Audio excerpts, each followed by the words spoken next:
Wa minhum may yaqulu rabbana atina fid dunya hasanah. Jangan ragu-ragu kalau yang ini.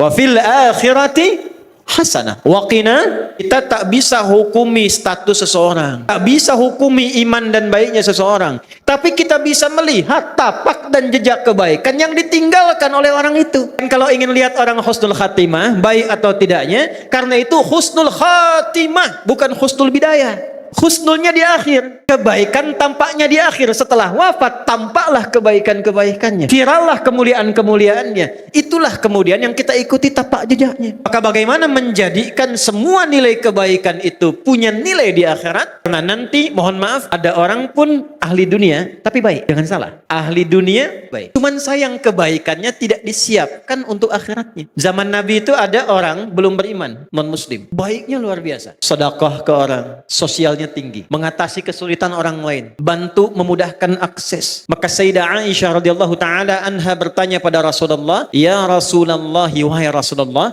bagaimana status orang ini di akhirat sementara dia ini baik sekali tapi imannya belum ada?" Maka turunlah Quran surah ke-25 ayat ke-23. "Wa qadimna ila ma 'amilu min 'amalin faj'alnahu haba'an manthura." Wa qadimna, naknya bita'zimin nafsi fi ta'zimin sya'ni, menunjukkan keagungan Allah pada sesuatu yang sangat penting. Jadi kalau kita terjemahkan dengan tafsir, demi keagunganku dan keadilanku aku berikan balasan untuk dunianya, tapi di akhirat dia tidak bernilai. Jadi kalau ada orang berbuat baik untuk dunia tapi dia tidak siapkan untuk akhiratnya, keadilan Allah menjawab dan membalas kebaikan dia itu di dunia. Adil kalau Allah balas di akhirat, sebab dia berbuat baik dengan hukum dunia, maka Allah balas pula dengan hukum dunia.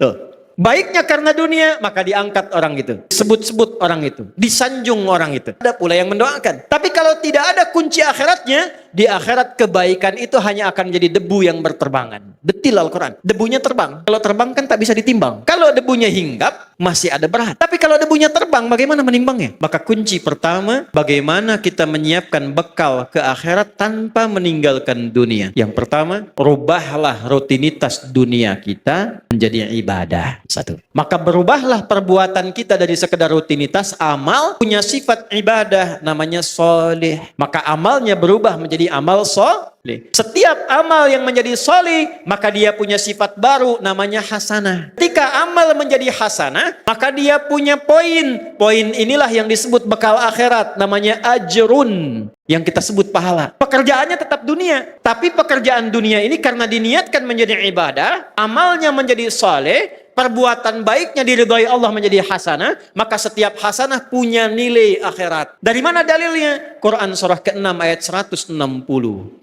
Man jaa'a bil hasanati falahu asyru amthaliha. Setiap perbuatan yang baik yang kita kerjakan dengan niat akhirat menjadi hasanah, akan dikonfirmasi hasanah ini di akhirat dalam bentuk pahala sebagai bekal pulang. Karena itu doanya, Rabbana atina fid dunya hasanah, dikonfirmasi hasanahnya di akhirat. Wa fil akhirati. Sekarang bagaimana cara merubah perbuatan dunia menjadi hasanah, menjadi punya nilai akhirat? Kerjakanlah dengan menggunakan iman. Saya ulangi, pakai itulah yang menjadikan hampir kata-kata amal soleh dalam Al-Quran didahului oleh kalimat iman. Contoh surah 103, wal 'asr innal insana lafi illa alladzina amanu.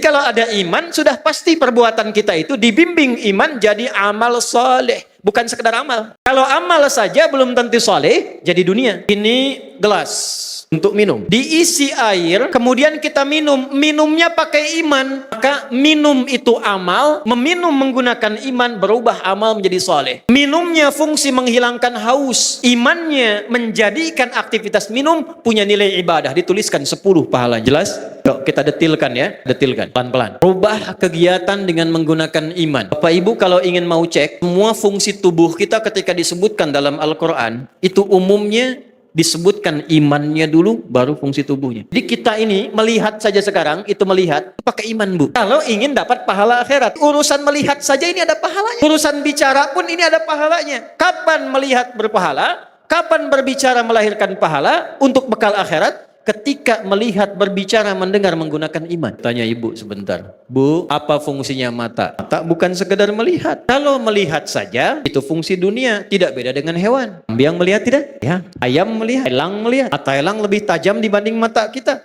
Elang di udara, anak ayam kelihatan. Ibu naik Garuda, anak sendiri tak tampak. Tadi hisab, mata elang tidak. Karena itu, karena hisab adanya di akhirat, maka hukum akhirat kita pakai, melihatlah pakai iman. Dari mana rumus melihat pakai iman? Laki-laki Quran surah ke-24 ayat 30, perempuan ayat 31-nya. Imannya disebutkan, baru fungsi matanya. Qul lil mu'minina yaghuddu min absarihim. Katakan Muhammad, viralkan. Bahasa sekarang viralkan tuh, viralkan. Karena orang sekarang senang yang viral. Sampaikan, sudah kita like and subscribe saja. Tidak usah banyak komen, tinggal viralkan. Lil mu'minina, Muhammad katakan, viralkan pada pria-pria yang masih merasa punya iman. Bentuknya, awas hati-hati. Isim fa'il dalam bentuk maf'ul, kata benda, bukan kata kerja. Allah tidak mengatakan kullil ladzina amanu, kan kullil mu'minin.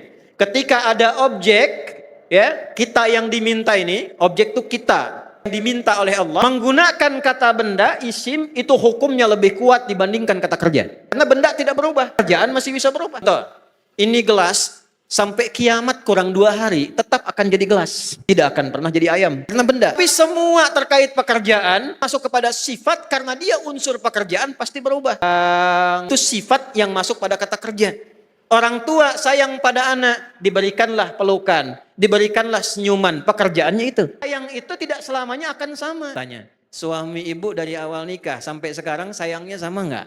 Kencang tuh, tidak. Itu perangkat pekerjaan. Bisa ada orang semangat, bisa ada orang lambat, tergantung motivasi. Tapi kalau benda tidak berubah. Maksudnya apa? Ini sepanjang mata masih tetap jadi mata, bagi orang beriman fungsinya tidak akan berubah. Apa fungsinya? Yaghuddu min absarihim. Imannya akan membimbing matanya hanya untuk melihat apa yang dibenarkan oleh imannya. Jika kata imannya ini tak baik, maka ghaddul basar. Kata imannya palingkan. Karena itu standar pria yang punya iman, imannya akan menuntun matanya dan membuat batasan. Ini yang boleh dilihat, ini yang tak boleh dilihat. Tidak dengan yang belum punya iman, semua bisa dilihat. Lisan. Dari mata turun ke, jangan langsung ke hati aja mbak. Dari mata turun ke lisan, ke mulut nih. Fungsi mulut, mulut ketika disebutkan di Quran, imannya dulu disebut baru lisan. Ya ayyuhalladzina amanu, imannya dulu. La yashar qaumin qaum, la yaghtab ba'dukum ba'da. Nabi kuatkan, man kana yu'minu billahi wal yaumil akhir, imannya dulu, falyakul khairan aw liyas. Kata mulut fungsinya untuk berkata yang baik-baik kalau punya iman. Jadi kalau kita bicaranya dituntun oleh iman, setiap bicara kita dituliskan pahala itu, bekal pulang. Di pahala itu bukan hanya dalam sholat, pahala bukan hanya dalam zikir. Setiap kata-kata kita zikir, setiap langkah kita itu zikir. Kalau diniatkan lillah untuk ibadah, itu ada pahalanya.